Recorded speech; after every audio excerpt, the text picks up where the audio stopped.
Good morning, ladies and gentlemen. My name is Clay, and I am the Bucks believer. Today, the Bucks beat up on the Pacers with a final score of 140 to 113. Unfortunately, I was only able to watch the first three quarters of this game because I am on vacation, so I had to stream the game, and my streaming service was giving me a whole lot of trouble, so I was not able to watch the fourth quarter, but most of that quarter was garbage time, so I feel like I'm still able to talk about the game even if I did miss a full quarter of what happened. In this one, the Bucks were without their best player in Giannis Antetokounmpo, and in his place, Pat Connaughton received the start. Pat played quite well, pouring in 20 points and grabbing 9 rebounds while shooting 6 for 7 from the three-point line. Pat has been a really solid role player for the Bucks today, so I was happy to see him get some more shine and enter the starting lineup in a matchup against a Pacers team that was without Miles Turner, so they were playing with four perimeter players, so it made more sense for Pat to start than it did for Bobby Portis, and I think that Pat did a nice job of taking advantage of his opportunity, both on the defensive end and on offense, where he knocked down a lot of the open shots that he got. In this game, in Giannis's absence, we got a pretty solid idea of what this team would be like if they did not have the Greek Freak. Jrue Holiday really led the way and was the guy who had the ball in his hands for most of this game.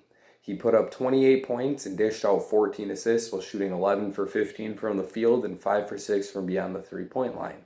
Jrue was able to score incredibly efficiently because he was knocking down his shots from beyond the arc. Like I said, 5 for 6 from 3.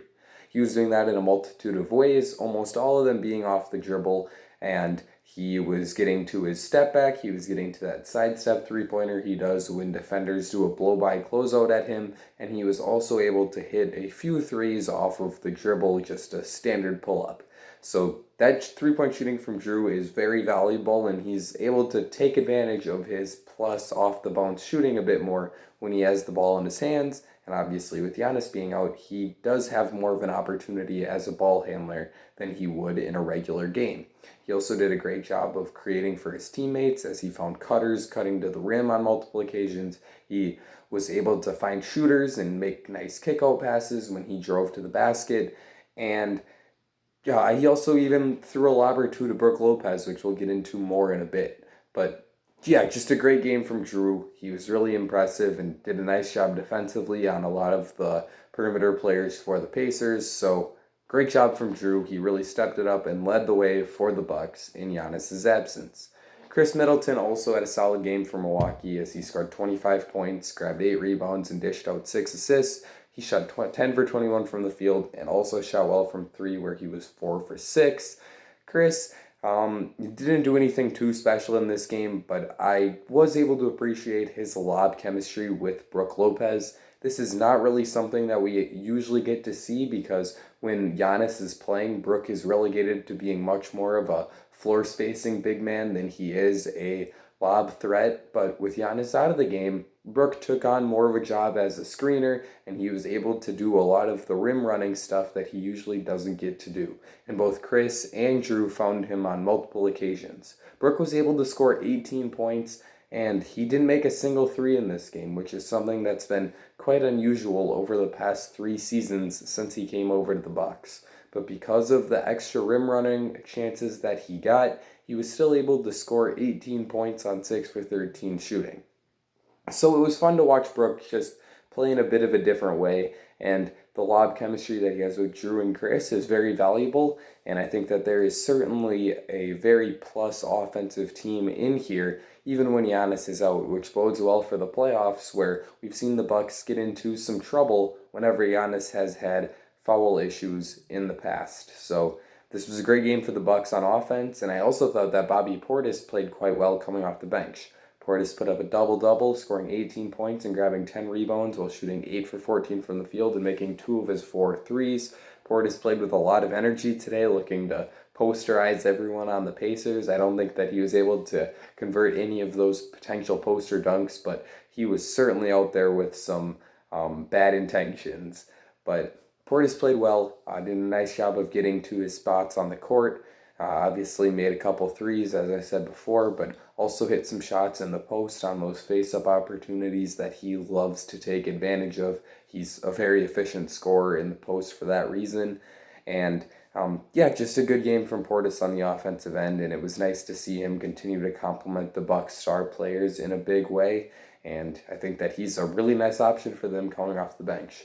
Bryn Forbes also played well, making 4 of his 8 three-pointers off the bench, and we got to see some of the end of the bench guys coming in the fourth quarter. Unfortunately, I had to miss it because, like I said, my Wi-Fi wasn't great and I wasn't able to watch the stream for that fourth quarter, but I did see in the box score that Sam Merrill made a three-pointer, so yeah, kudos to him for that.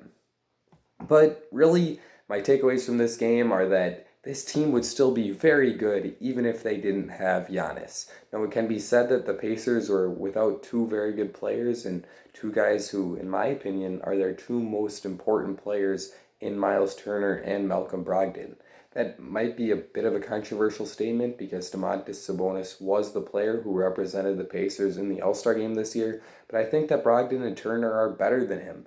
Brogdon is their most important offensive player as he's the primary ball handler, has the ball in his hands a lot of the time, is the guy who closes out games and takes all the shots in the clutch, and he's also the best perimeter defender that this Pacers team has, so they certainly missed him, and he probably could have done a better job on Drew Holiday than the Pacers guys who actually played did. And Turner is their most important defensive player, as he's really the anchor of the drop coverage scheme that the Pacers like to roll out a lot of the time. He leads the league in block rate. He's right there in the running for Defensive Player of the Year with guys like Rudy Gobert and Ben Simmons. So to have both of those 2 guys out really hurt the Pacers.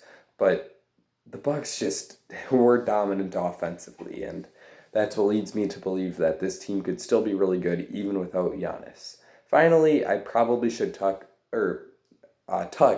on the PJ Tucker injury, as PJ did go out in the second quarter with what appeared to be a sprained ankle. He returned and played a couple minutes in the second half, but eventually would have to leave again, and it was announced that he would not return.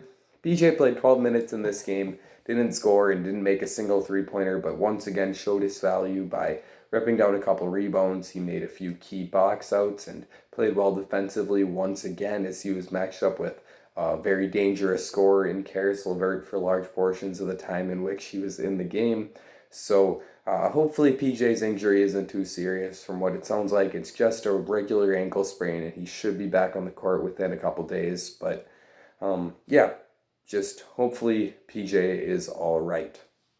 Let me know in the comments what you thought of this game. Once again, I am on vacation. We drove from Kentucky to Tennessee today, so that is an explanation for why the background is different. Once again, by the end of the week, or at least the beginning of next week, I should be back home and recording in my usual space, so you have that to look forward. Also looking into some posters that I can buy to decorate my basement recording studio, so you have that to look forward to as well.